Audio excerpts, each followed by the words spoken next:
Hello दोस्तों, आपका हमारे चैनल में स्वागत है। जैसा कि हम जानते हैं कि भारत को प्राचीन काल में सोने की चिड़िया कहा जाता था। लेकिन क्यों भारत को सोने की चिड़िया क्यों कहा जाता था, आज हम आपको इसके बारे में बताएंगे। हम सभी भारतीय लोग बचपन से ही सुनते आ रहे हैं कि भारत कभी सोने की चिड़िया हुआ करता था।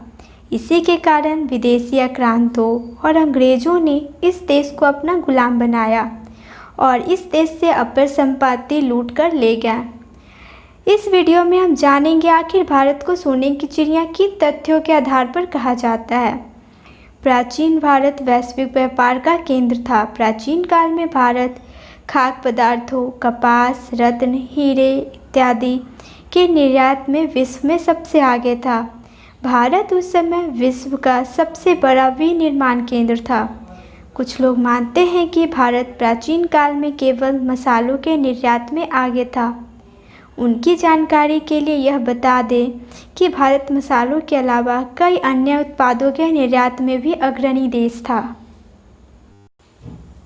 1000 वर्षों के मुगल अन्य आक्रमणकारियों के शासन के बाद भी विश्व के जीडीपी में भारत की अर्थव्यवस्था का योगदान 25% के बराबर था। इसी समय में अंग्रेज़ों ने भारत पर कब्जा किया, लेकिन जब अंग्रेज भारत छोड़कर गए तो भारत का विश्व अर्थव्यवस्था में योगदान मात्र 2 से 3% ही रह गया था। लेकिन आज भारत विश्व का 5वीं सबसे बड़ा अर्थव्यवस्था बन गया है। मुगलों के शासन शुरू करने से पहले भारत 1 एडी और 1000 एडी के बीच दुनिया की सबसे बड़ी अर्थव्यवस्था थी। जब मुगलों ने 1526 से 1793 के बीच भारत पर शासन किया, इस समय भारत की आय 17.5 मिलियन पाउंड ग्रेट ब्रिटेन की आय से अधिक थी। वर्ष 1600 एडी में भारत की प्रति व्यक्ति जीडीपी $1305 थी, जबकि इसी समय ब्रिटेन की प्रति व्यक्ति जीडीपी $1137, अमेरिका की प्रति व्यक्ति जीडीपी $889 और चीन की प्रति व्यक्ति जीडीपी $940 थी।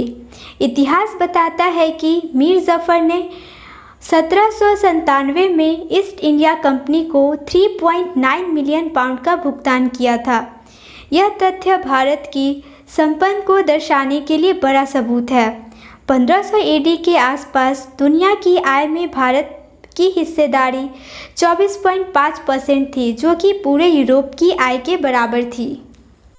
600 बीसी के आसपास महाजनपदों ने चांदी के सिक्के के साथ सिक्का प्रणाली शुरू की थी। ग्रीक के साथ साथ पैसे पर आधारित व्यापार को अपनाने वाले पहले देशों में से भारत का स्थान अग्रणी था। लगभग 350 ईस्वी पूर्व चाणक्य ने भारत में मौर्य साम्राज्य के लिए आर्थिक संरचना की नींव डाली थी। भारत को सोने की चिड़िया कहने के पीछे जो एक सबसे बड़ा कारण हुआ करता था, वो मयूर सिंहासन था। इस सिंहासन की अपनी अलग ही पहचान हुआ करती थी। कहा जाता है कि सिंहासन को बनाने के लिए जितना धन लगाया गया था, उतने धन में 2 ताजमहल का निर्माण किया जा सकता था। लेकिन साल 1739 में फारसी शासक नादिर शाह ने एक युद्ध जीतकर इस सिंहासन को हासिल कर लिया था। मयूर सिंहासन का निर्माण शाहजहां द्वारा 17वीं सदी में शुरू किया गया था। इतिहासकारों के अनुसार मयूर सिंहासन को बनाने के लिए करीब 1000 किलो सोना और 20 कीमती पत्थरों का प्रयोग किया गया। मयूर सिंहासन की कीमत उसमें लगी कोहिनूर हीरे के कारण बहुत बढ़ गई थी। आज के ज़माने में मयूर सिंहासन की अनुमानित कीमत 450 करोड़ रुपए की होती है। इतनी कीमती होने के कारण ही नादिर शाह इसे लूट कर ले गया था। इस सिंहासन में लगे कोहिनूर हीरे का वजन 21.6 ग्राम है और बाजार में इसकी वर्तमान कीमत $1 अरब के लगभग है। यह हीरा गोलकुंडा की खदान में मिला था और दक्षिण भारत के काकतीय राजवंश को इसका प्राथमिक हकदार माना जाता है। आजकल यह ब्रिटेन के महारानी के मुकुट की शोभा बढ़ा रहा है। महमूद गजनी ने भारत को क्यों लूटा? चलिए हम इसके बारे में जानते हैं। महमूद गजनी का सोमनाथ के मंदिर पर हमला करने के पीछे दो सबसे बड़े उद्देश्य थे। एक इस्लाम का प्रचार करना और दूसरा भारत से धन की लूट करना। महमूद गजनी ने नवंबर 1001 में पेशावर के युद्ध में जयपाल को हराया था, जो कि 964 से 1001 ईस्वी तक हिंदू शाही राजवंश के शासक थे। गजनी ने इस युद्ध में किले से 4 लाख सोने के सिक्के लूट कर ले गया और इस सिक्के का वज़न 120 ग्राम था। इसके अलावा उसने राजा के लड़कों और राजा जयपाल को छोड़ने के लिए 4.5 सोने के सिक्के लिए थे। इस प्रकार उसने आज के समय के हिसाब से लगभग $1 अरब की लूट सिर्फ राजा जयपाल के यहाँ की थी, जबकि इस समय भारत में जयपाल जैसे बहुत से धनी राजा थे। सन 1025 में महमूद ने गुजरात में स्थित सोमनाथ मंदिर लूट लिया और इसकी ज्वेसलिंग तोड़ दी थी। इस आक्रमण से उसने 2 मिलियन दिनारों की लूट की, जिसकी अनुमानित कीमत आज की तारीख में 45 करोड़ रुपए के लगभग बैठती है। उस समय के हिसाब से यह बहुत बड़ी लूट थी।